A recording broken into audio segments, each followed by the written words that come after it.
Сәлем достар, сіздермен Айдана, менің парақшама қош келдіңіздер. Бүгін сіздермен өте керемет, дәмді болып шығатын графитийские развалины деген тортты жасайтын боламыз.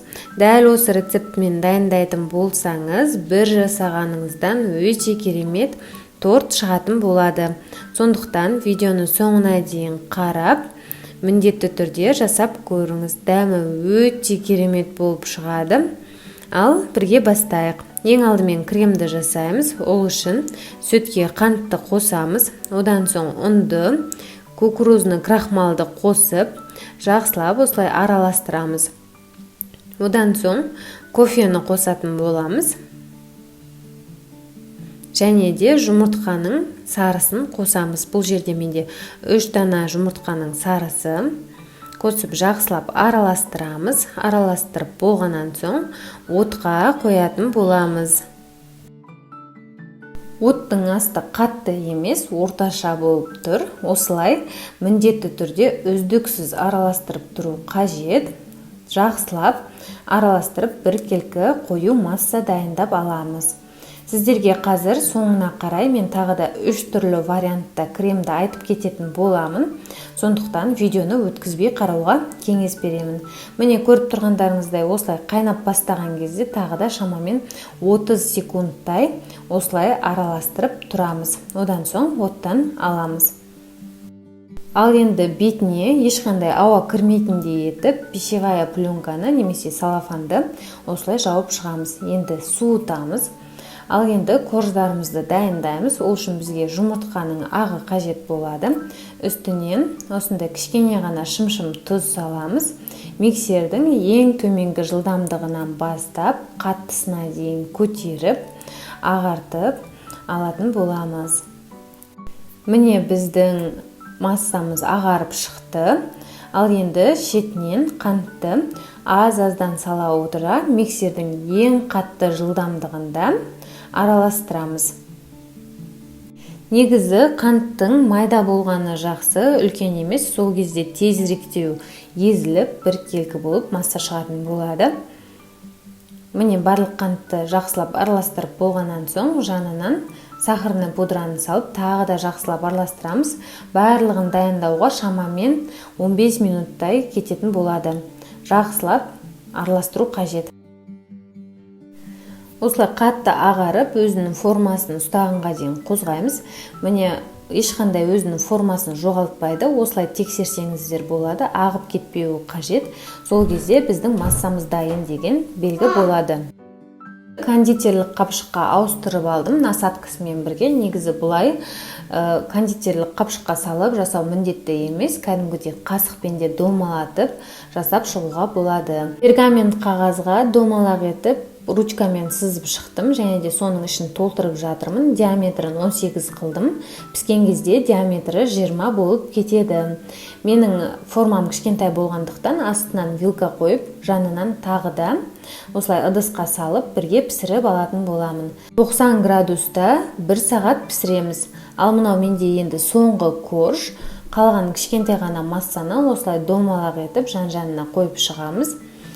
Екінші рет духовкаға салған кезде 90 градуста 50 минут пісіреміз. Одан кейін тағы да осы үшіншісін салған кезде дәл солай 90 градуста 50 минут пісіріп алатын боламыз.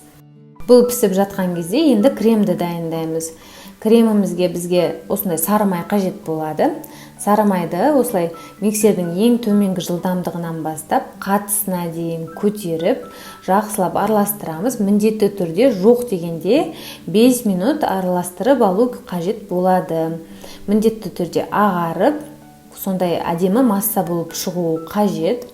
Міне видеода көріп тұрғандарыңыздай осылай көлемінен ұлғайып, әдемі масса пайда болды. Ал енді бірінші жасаған кремімізді аламыз. Міне дәл осылай қатып шықты. Енді сары майға бір қасықтан осылай салып, жақсылап араластыратын боламыз. Бұл кезде уже миксердің ең төменгі жылдамдығында қозғайтын боламыз. Егер де сізге бұл крем ұнамайтын болса, басқа да кремдерді жасауға болады. Мысалы үшін творожный сырды, сливкиді, сахарный пудраны үшеуін араластырып крем жасасаңыз болады. Одан басқа қаймаққа сахарный пудраны қосуға болады. Сол екеуін ғана араластырып жағуға болады. Немесе дәл осылай көрсеткендей сары майға вареный сгущенканы қосуға болады. Осы 4 варианттың ішінен біреуін таңдасаңыз болады. Маған осы крем өзіме өте қатты ұнады. Жақсы болып шықты дәмі. Сонымен біздің креміміз дайын. Осындай қою, әдемі масса пайда болды. Көріп тұрғандарыңыздай өзінің формасын ұстап тұр, қатты сұйық емес, жақсы крем пайда болды. Ал енді арасына салатын салмамызды дайындаймыз. Бұл жерде менде грек жаңғағы, қолымызбен осылай қатты емес, орташа езіп шығатын боламыз. Және де черносливті де езіп шығамыз. Мен черносливтің орнына смородина пайдаландым. Негізі чернослив қосу қажет. Ал енді тортымызды жинап шығатын боламыз. Міне менің корждарым осылай дайын болып шықты. 5 шықты барлығын.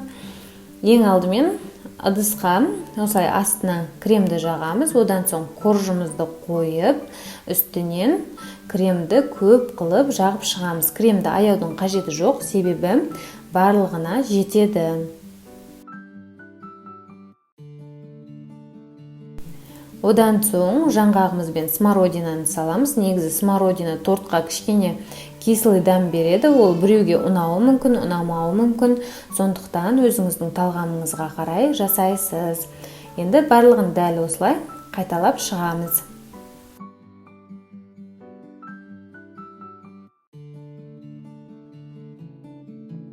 Ең соңғы бөлігін қойғаннан соң үстінен осылай тағы да кремді жағып, тоңазытқышқа кем дегенде 2 сағатқа салып шығамыз. 2 сағат өткеннен кейін тортымызды алып, бетін қалауымызша әсемдеп шығамыз. Негізі тоңазытқышта одан да көп уақыт ұстасаңыз болады. Ал сонымен біздің тортымыз дайын. Өте керемет, ерекше тортымыз. Міндетті түрде жасап көріңіз, ас болсын. Егер де сізге видео рецепт ұнап жатса, каналыма тіркеліп, лайк басып, пікір қалдыруды ұмытпаңыз. Сау саламатта болғайсыз.